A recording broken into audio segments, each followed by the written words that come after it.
Fitzgerald Kennedy, do solemnly swear I, John Fitzgerald Kennedy, do solemnly swear that you will faithfully execute the office of President of the United States that I will faithfully execute the office of President of the United States and will, to the best of your ability, and will, to the best of my ability, preserve, protect, and defend the Constitution of the United States. preserve, protect, and defend the Constitution of the United States. So help me God. So help me God.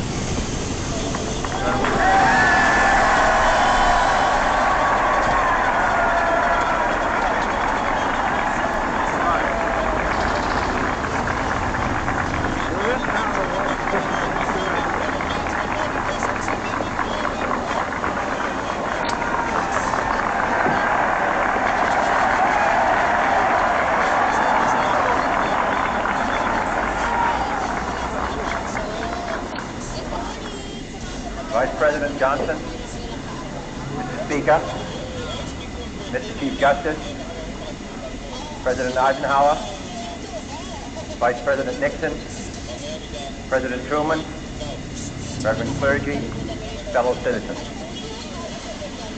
We observe today not a victory of party, but a celebration of freedom, symbolizing an end as well as a beginning, signifying renewal as well as change. For I have sworn before you and Almighty God the same solemn oath our forebears prescribed nearly a century and 3/4 ago. The world is very different now, for man holds in his mortal hands the power to abolish all forms of human poverty and all forms of human life. And yet the same revolutionary beliefs for which our forebears fought are still at issue around the globe. The belief that the rights of man come not from the generosity of the state, but from the hand of God. We dare not forget today that we are the heirs of that first revolution. Let the word go forth from this time and place to friend and foe alike that the torch has been passed to a new generation of Americans born in this century, tempered by war, disciplined by a hard and bitter peace, proud of our ancient heritage, and unwilling to witness or permit the slow undoing of those human rights to which this nation has always been committed and to which we are committed today at home and around the world.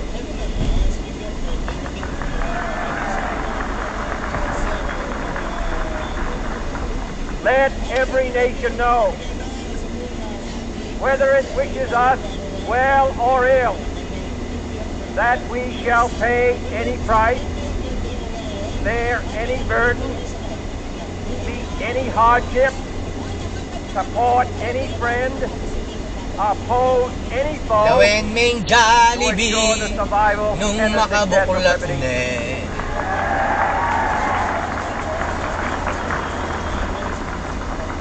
This much we pledge and more. To those old allies whose cultural and spiritual origins we share, we pledge the loyalty of faithful friends. United, there is little we cannot do in a host of cooperative ventures. Divided, there is little we can do, for we dare not meet a powerful challenge at odds and split asunder. To those new states whom we welcome to the ranks of the free, we pledge our word that one form of colonial control shall not have passed away, merely to be replaced by a far more iron tyranny. We shall not always expect to find them supporting our view, but we shall always hope to find them strongly supporting their own freedom, and to remember that in the past, those who foolishly sought power by riding the back of the tiger ended up inside.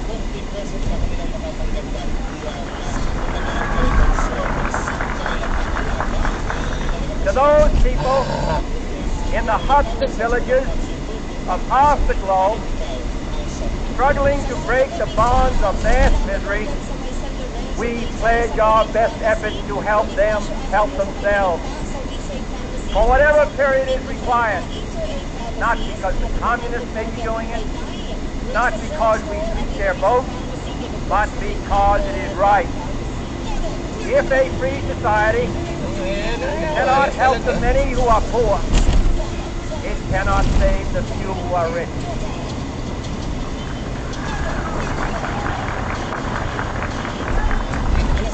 To our sister republics, south of our border, we offer a special pledge to convert our good words into good deeds, in a new alliance for progress, to assist free men and free government in casting off the chains of poverty. But this peaceful revolution of hope cannot become the prey of hostile powers. Let all our neighbors know that we shall join with them to oppose aggression or subversion anywhere in the Americas. And let every other power know that this hemisphere intends to remain the master of its own house.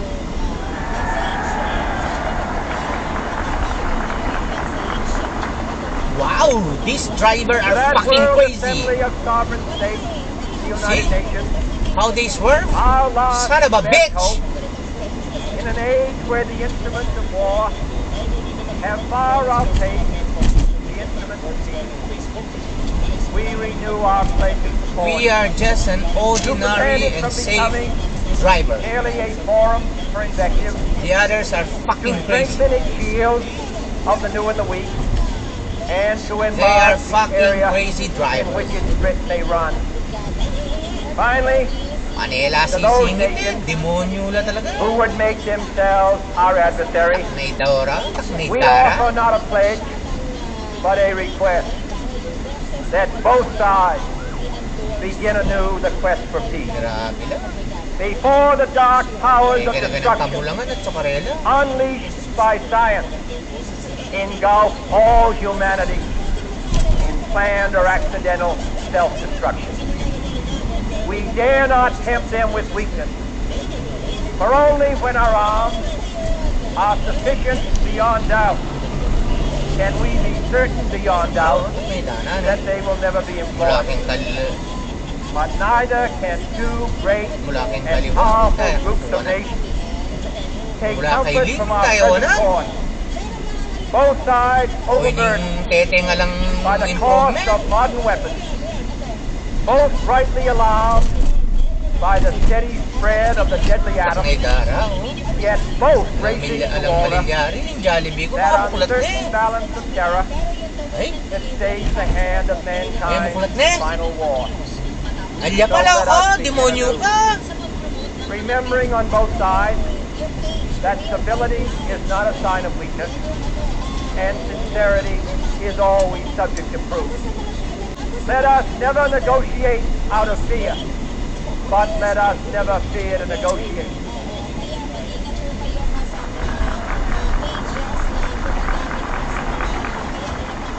Let both sides explore what problems unite us, instead of belaboring those problems which divide us.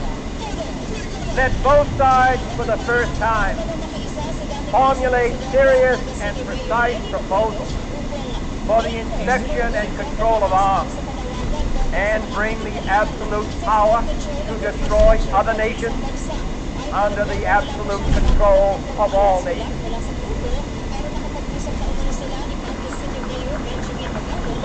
Let both sides seek to invoke the wonders of science instead of its terrors. Together, let us explore the stars, conquer the desert, eradicate disease, tap the ocean depths, and encourage the arts and commerce.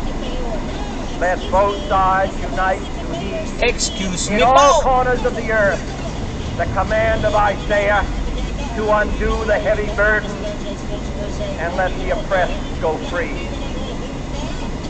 And if a beachhead of cooperation may push back the jungle of suspicion, let both sides join in creating a new endeavor. Not a new Oh, balance ni of Dana power, kasating na oh. but a new world of Horse. law, where the strong are just and the weak secure. Oh, siya naman oh. Ano ba? All this will Yan not be naman. finished in the first 100 days, nor will it be finished in the first 1,000 days, nor in the life of this administration, nor even perhaps in our lifetime on this planet. But let us begin.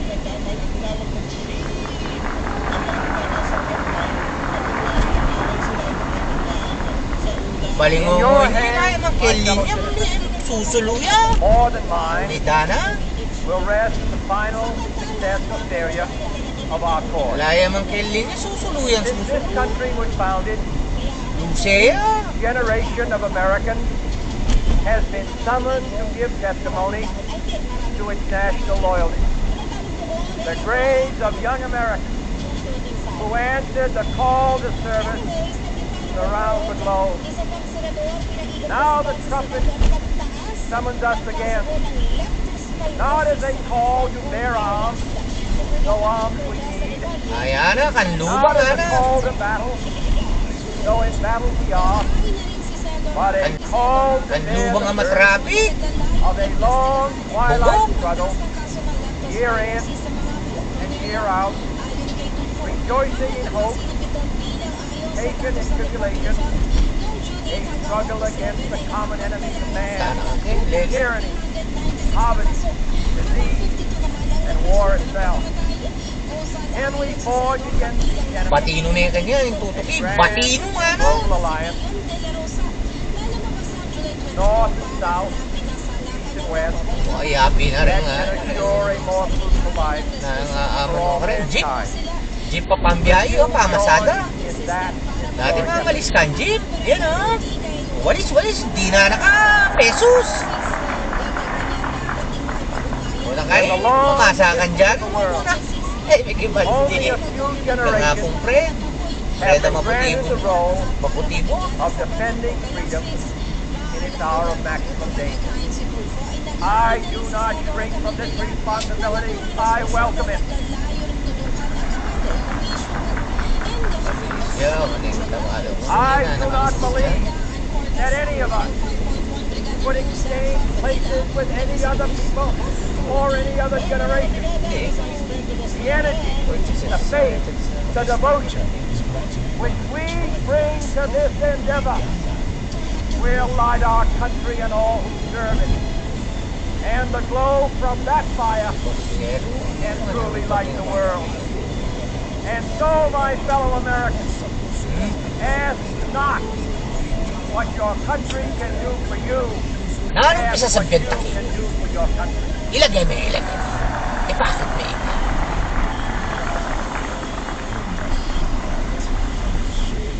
My Gawin ko fellow nga ang citizens of the yaman. world, ask Yaman not niya, loko. what America will do for you, but what together we can do for the freedom of man.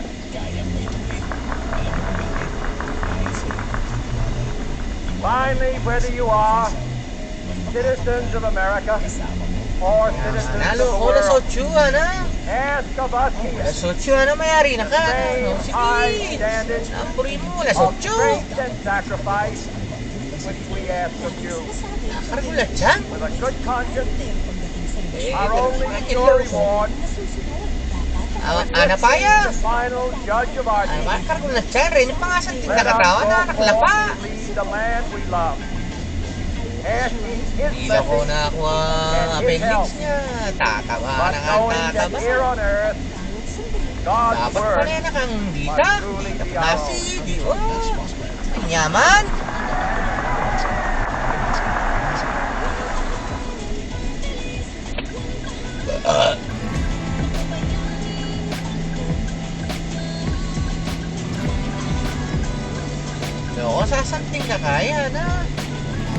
Sasanting ka, putis.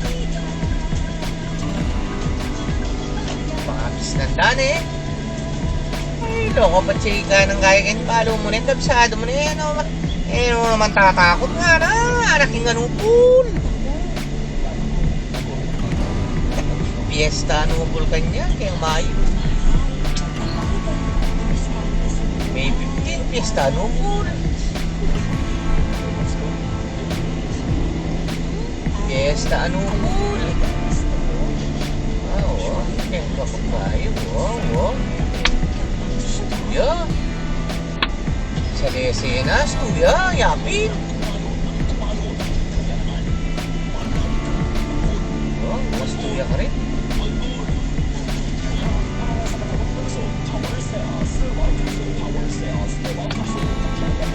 Kanya, magtataklakin. Masantingin ba niya? Masantingin Casillas doon. Ngayon na kami gagana. May mag-dispose eh. Paling kang gumargalaw ko. Kargan mo. Kargan mo yan na kanya.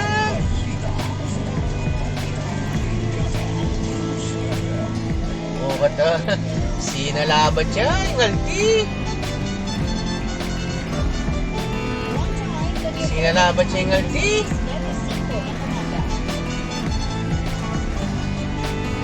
Kaya tayo pa bakit? Siya po na. Lusaya naman tang driver ang mga luto ngayon ta. Kantong-kanto, tinok lang. Kapola nga na. Kapola nga na.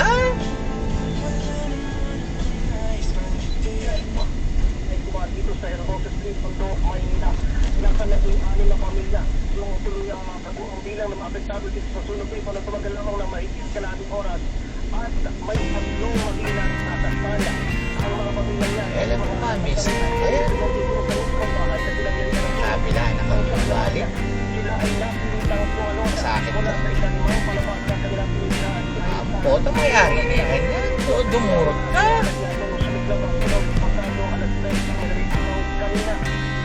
Dalawin.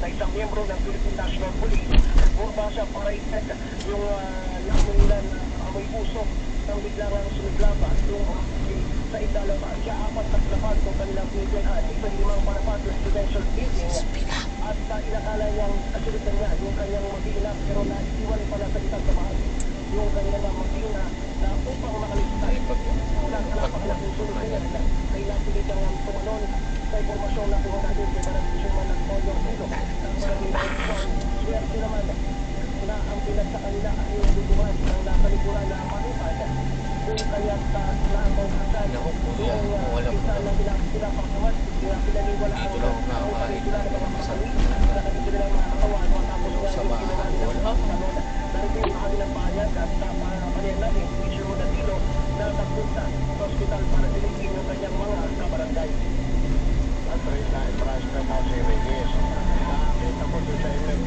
Oo, may ka. Sitwasyon na lang mga nasa wheelchair. X-ray na sila. Nanginiwang mo. Pero hindi mo naman pang stable na pang-usap pero nanginilipit sa sakit. Ay, happy niya tayo lusay ngayon eh. Sila na barangay 91 yung ano. Apat paresin ko apat na pamilya. Lagay na ang resto mula dito sa Philippines. Dahil nga sa nagkaroon ng may kasing dalawang pamilya. Ang hindi pa basta pinanguwi sa mga ay natawag ng water damage. Kabilang na dyan, itong dalawang nasa tabi natin ito. Kung makikita na makapost natin ito yung tuloy sa ito. At ang pinakatuloy yan, ito yung pupuntang entrada. Papasok doon sa nasunog na gusali. At swerte naman nangyari sa kumpito. Itong mga katabing mga bahay nito na mataas nila. Kaya hindi nila pumalag pag-uwa po ito. So sa ganito, sa limito, ay naman talaga ng tutuloy na gilang para sunugan sa mundo ng kusol ng barangay na ihanda na para sa kanila ang pag-inintay pa yung pag-asin ng ipapama na kailangan niya sa mga tulong. To you and never was. what you would say. Hoping you'd understand it's not the road I usually take. Don't speak Pero itong si Rene ay inaasahan lalabas na po ng forfeit area of responsibility. Namin kaya ikaw ng Banana Live! Banana Live! 50 kilometro silangan, ilang silangan ng Kitbayan, Patales. Taglay po nito ang lakas ng hangin na abot ng 55 kilometro kada oras malapit sa gitna at pagbunsong aabot ng 70 kilometro kada oras. Yan yung masalisi, oh. Patungo sa Ilagan, silangan direksyon ng bilis na 10 kilometro kada oras. Sa ngayon po easterly, umainit ang hangin mula sa karagatang Pasipiko ang nakaapekto sa katimugang Luzon, Visayas at Mindanao.